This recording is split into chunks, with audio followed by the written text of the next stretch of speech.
जय छठी मैया।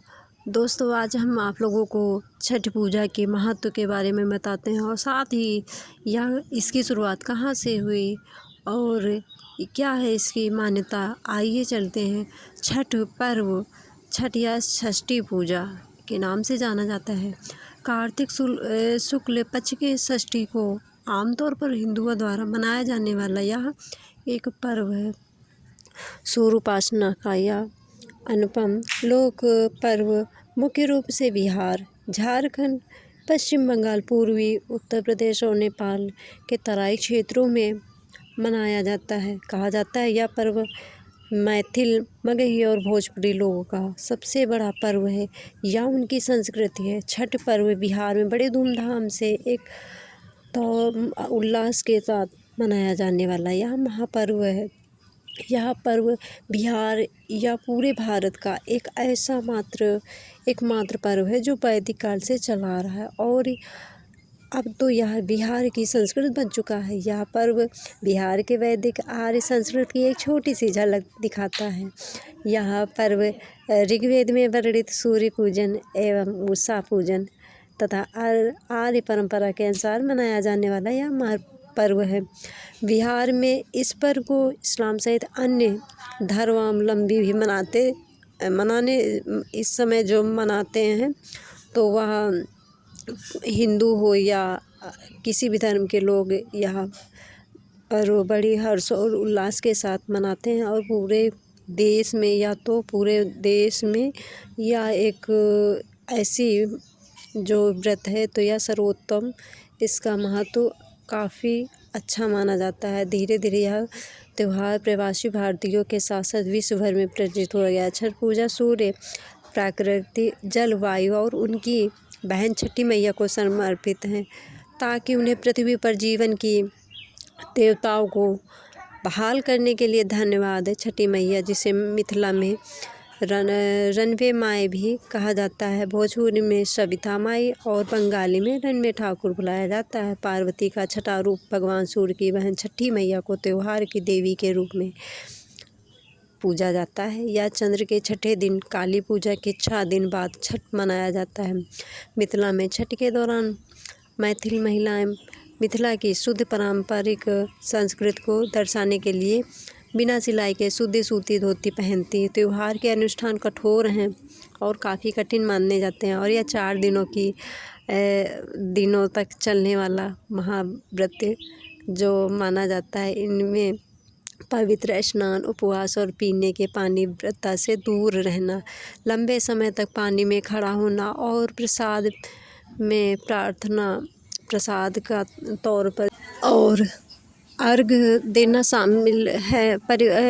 परिवर्तन नामक मुख्य उपासक संस्कृत पर्व से जिसका मतलब अवसर या त्यौहार है। आमतौर पर महिलाएं होती हैं, हालांकि बड़ी संख्या में पुरुष इस उत्सव का भी पालन करते हैं क्योंकि छठ लिंग विशिष्ट त्यौहार नहीं है। छठ महापर्व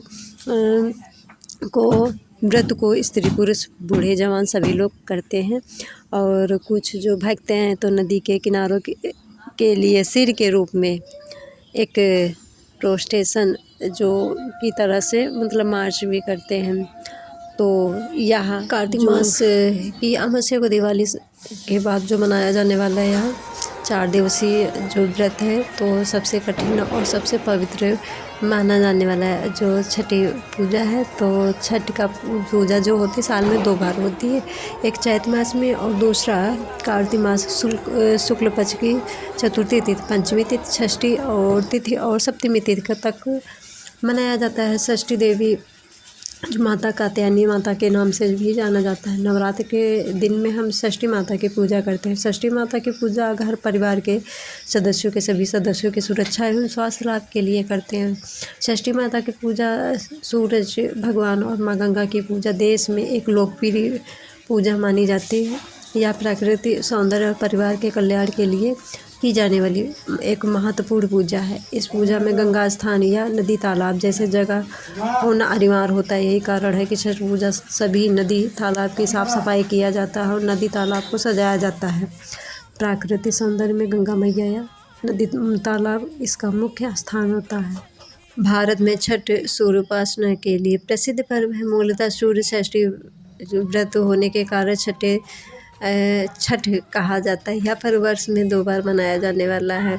तो ऐसी मान्यता है कि जो स्त्री पुरुष मतलब यह जो व्रत रहता है तो वह उसकी जितनी भी मनोकामनाएं होती हैं तो वह पूरी होती हैं। एक मान्यता के अनुसार छठ व्रत की उत्पत्ति से जुड़ी कुछ कथाएं आप लोगों को बताते हैं कि राजा जो प्रिय व्रत श्री राम द्रौपदी से जुड़ी हैं। इन पौराणिक प्रसंगों में सूर्य पूजा, षष्ठी तिथि और षष्ठी मैया की कृपा का उल्लेख मिलता है। तो आज ऐसी है आप लोगों को कुछ जो पौराणिक कहानियाँ हैं कि इसकी शुरुआत कैसे होती है इसके बारे में हम बताते हैं। छठ पूजा सिर्फ सूर्यदेव भगवान की उपासना नहीं बल्कि यह एक लोक आस्था, पौराणिक मान्यताओं और विश्वास का संगम है। इस व्रत की शुरुआतों को लेकर कई कहानियाँ प्रचलित हैं जिनमें द्रौपदी, सुकन्या और नागी कन्याओं की कथाएँ शामिल हैं। बिहार, झारखंड और पूर्वी उत्तर प्रदेश में छठी मैया की पूजा लोकगीतों और रीति रिवाजों के साथ ही की जाती है। तो आइए चलते हैं इसके कथा के और भविष्योत्तर पुराण के अनुसार जब पांडव वनवास में थे और युधिष्ठिर भोजन की व्यवस्था को लेकर चिंतित थे तब 80,000 मुनि उनके आश्रम में और द्रौपदी ने अपने पुरोहित धौम्य ऋषि से समाधान पूछा तो उन्होंने सूर्यदेव का व्रत करने की सलाह दी जिसे रवि षष्ठी कहा गया है। यही व्रत आगे चलकर छठ पूजा के रूप में लोक परंपरा में शामिल हो गया। कर्ण की श्रद्धा वही दानवीर कर्ण को सूर्य उपासना का प्रथम साधक माना जाता है। वह रोज सुबह नदी में स्नान कर सूर्य को अर्घ्य देते थे। उनकी दिनचर्या से ही सूर्य पूजा की परंपरा शुरू हुई। राजा प्रियव्रत और षष्ठी मैया की कृपा। एक कथा के अनुसार राजा प्रियव्रत और रानी मालिनी संतान सुख से वंचित थे। उन्होंने महर्षि कश्यप के मार्गदर्शन में यज्ञ किया। यज्ञ के उपरांत बाद रानी गर्भवती हुई लेकिन मृत पुत्र को जन्म दिया। दुखी राजा ने जीवन त्यागने का निर्णय लिया। तभी एक दिव्य देवी प्रकट हुई और कहा, मैं ब्रह्मा की पुत्री और श्रेष्ठ की षष्ठी शक्ति हूँ। मुझे षष्ठी देवी या षष्ठी मैया कहा जाता है। देवी ने राजा से पूजा का आग्रह किया। राजा ने कार्तिक शुक्ल षष्ठी को विधिवत पूजा की और उन्हें पुत्र रत्न की प्राप्ति हुई। कहा जाता है कि तभी से षष्ठी मैया की पूजा की परंपरा शुरू हुई।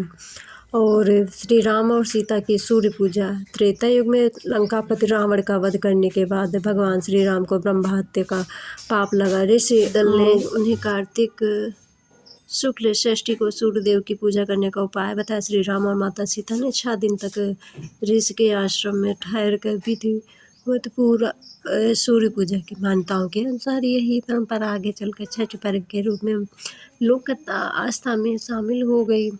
और सुकन्या और नागी कन्याओं की एक और कथा आप लोगों को बताते हैं। इसके अनुसार एक और कथा प्रचलित है। कहा जाता है कि प्राचीन काल में राजा सरयांत की पुत्री सुकन्या ने नागी कन्याओं के उपदेश पर सूर्य व्रत किया था। यह कथा बताती है कि छठ व्रत सिर्फ एक धार्मिक अनुष्ठान नहीं बल्कि एक आध्यात्मिक अनुभव भी है जो शक्ति और श्रद्धा को दर्शाता है।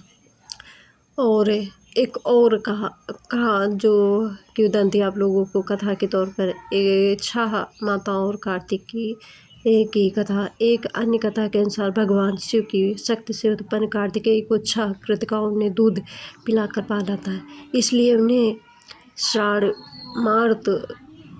कहा जाता है। उन्होंने एक साथ दूध पीने के लिए 6 मुख बनाए जिसे उन्हें षडानन और षडमुख